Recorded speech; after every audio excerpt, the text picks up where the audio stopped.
I'm Kid Thunder DJ, and this is the bonus stage.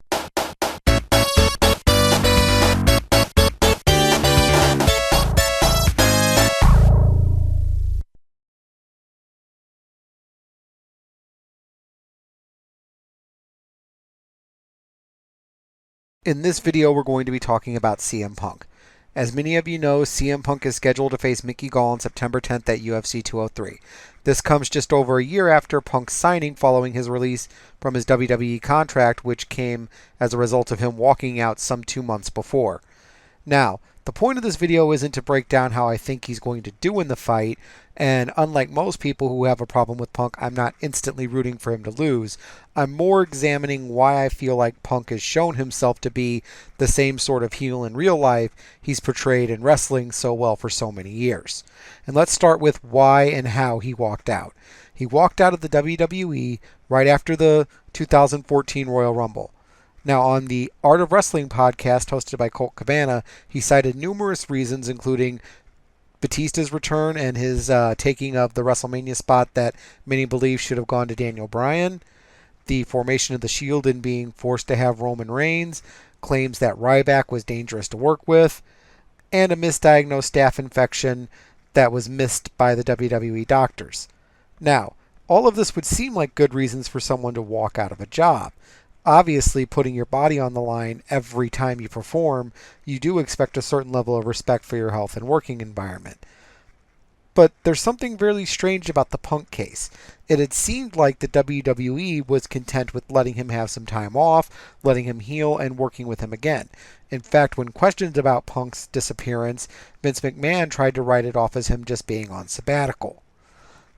Now, of course, you can point to the fact that he was formally served his release on his wedding day as WWE taking a shot at him, but honestly, if he wasn't in communication with the company, as Punk's character would often make him out to seem, and by character I don't mean his on-screen character, I mean the fact that Punk is an admitted cranky guy who keeps to himself.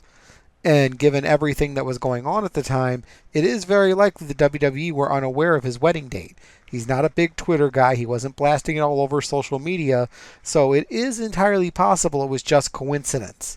That being said, others have walked out of WWE and were treated instantly like the villains they were by the fans, including megastars. I'm not talking about old guys that were just trying to hold Vince up for money like Ultimate Warrior and Jake the Snake were supposedly had done. I'm talking about bona fide megastars, some of which are megastars still in Steve Austin and Brock Lesnar, who for some of the same reasons, being fed up, asked a job to someone they didn't want a job to, or what have you, walked out of the company.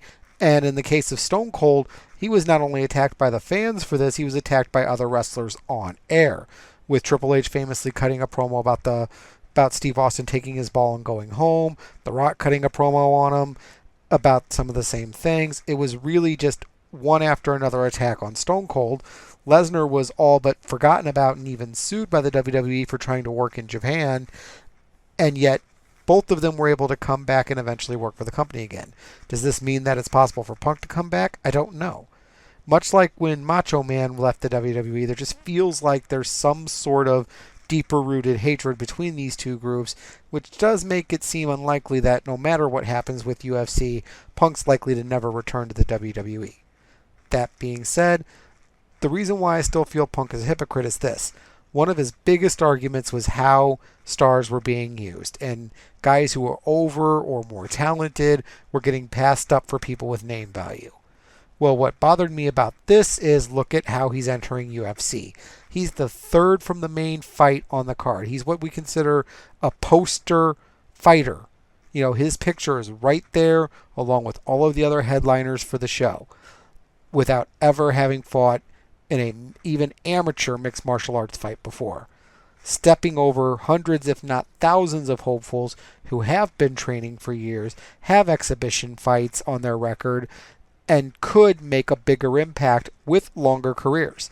Not to mention the fact that those guys struggling to get noticed are spending years of their fighting career to do it. It's not like wrestling where you could have a gimmick match in your 70s and still be able to do it like Vince McMahon could do if he wanted to. You have a finite number of fights in MMA, and when those fights are gone, your career is over. couple that with the fact that in UFC, their media management is their biggest weapon in getting people interested in pay-per-views. They don't have the same sort of weekly show format as WWE. You can't have a guy come out and cut a 20-minute promo on his opponent.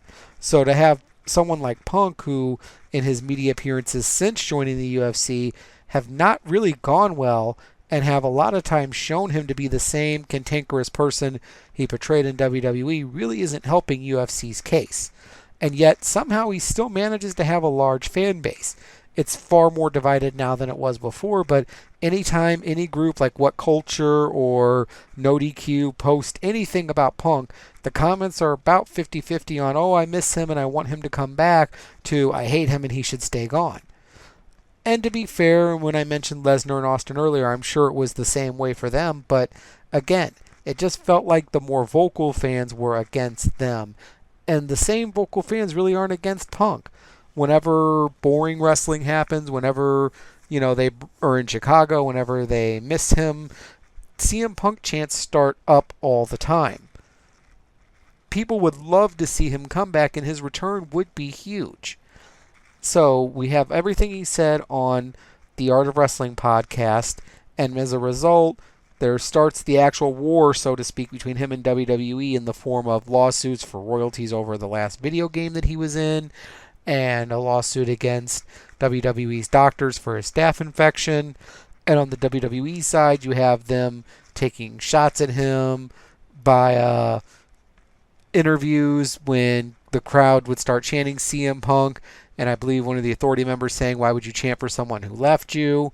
It's all become a muddled mess, but it's become a mess that's rooted in being a work, and that's never good when your piss fight is becoming real, because it does tend to expose the negative sides of both people involved. And the WWE's negatives are very well known. I mean, this is not their first foray into wasting a great talent. However, Punk's shortcomings or faults really were hidden well by the WWE, and now that he's on his own or under a less restrictive leash, it's really starting to show the kind of person he is, and I wonder if UFC, even if he wins, is going to be interested in keeping him past his contracted fights because of the kind of guy he is. He had his blow up on Michael Landsberg's Off the Record show, where he took shots at him, claiming that he was trying to swerve him. He had walked off of another important MMA-related appearance after fighting with the host.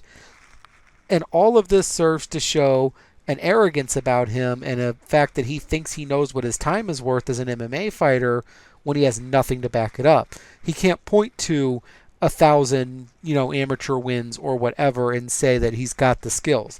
He's got his training camp, which doesn't do them any good to publicly say, yeah, he's really sucking and he's going to get demolished. So he doesn't have anything to go on. And in not having anything to go on, this is going to be where it's very interesting. And I think the UFC has clued into this because they've done the Evolution of Punk documentary where they're trying to really get you behind him and his uphill battle and injuries that he had to heal from that were left over from the phony wrestling that, as much as UFC hates it, has to admit is hard-coded into its DNA, which we'll discuss in another video. And here we are. Now, 2 weeks away from the biggest moment where we see whether or not Punk is worth it. I personally think that he's not, for the reasons I've mentioned. And because of this, it's going to be very interesting to see where UFC goes, as I said before. It'll be very interesting to see, even if he wins all of his contracted fights, if they choose to renew him, if he can't keep himself together long enough to get through an appearance, long enough to get through a TV show spot, or whatever, because that's how UFC sells their pay-per-views. Their fighters appear in other things, get people talking about them, and good, bad, or indifferent in the cage, if they can get the people to like them, they'll still continue to watch them. Because the only other storyline UFC knows is the unbeatable monster. And I really don't see Punk being an unbeatable monster. I don't see him being a Brock Lesnar, even though he wasn't an unbeatable monster. They were able to bill him that way on his size. Or Ronda Rousey, who was a legitimate beastess, who could go and was undefeated for so long. But then again, once she was exposed and beaten, she hasn't been back yet, and it's been over a year. So we should be treading some very interesting water coming up with CM Punk. And the reason why I say all this isn't that I'm condoning him necessarily for walking out of the company. I mean, don't stay in a job you don't like, and it doesn't matter if it's entertainment, real sport, fake sport, Burger King, being a doctor. It doesn't matter. If it's a job you hate, if it's a job you feel like is impacting your health, leave. If you can't do it, leave. But don't on your way out turn sour grapes to people who have made you a lot of money and you are happy to do and bragging about doing some of the same stuff in your indie days for no money that got you a broken skull and all this other stuff. If you ever watched his WWE career retrospective DVD talking about his indie days and the injuries he sustained and everything he did to get there, this is still the same sort of deal. You're complaining about the biggest company in the world not using you right, and all of a sudden everything you went through was wrong, yet you were bragging about it when it got you there. And I'm pausing for a moment there so that that can sink in. It's the same sort of hypocrisy that his fans have. They know all of this. They know that he's the type of guy who doesn't care about them. They know he's the type of guy who, if UFC fails, it's going to be their fault. He's going to come out and say they didn't, his training camp didn't do right. UFC didn't prepare him for their world. They're not supposed to prepare you for their world. It's like any other job. You take the job because you think you can do it. They can guide you and they can help you, but when you're burning bridges with their people they need to sell their product, there's not much they can do for you. And that's my thoughts. And do you agree? Like, share, subscribe. If you don't agree, leave a comment talking about how great Punk is, or that you're right, or that I am right, and that, he doesn't deserve all of the attention he's getting and is the same sort of heel he's always portrayed in wrestling. I'm Kid Thunder DJ, and this has been the bonus stage.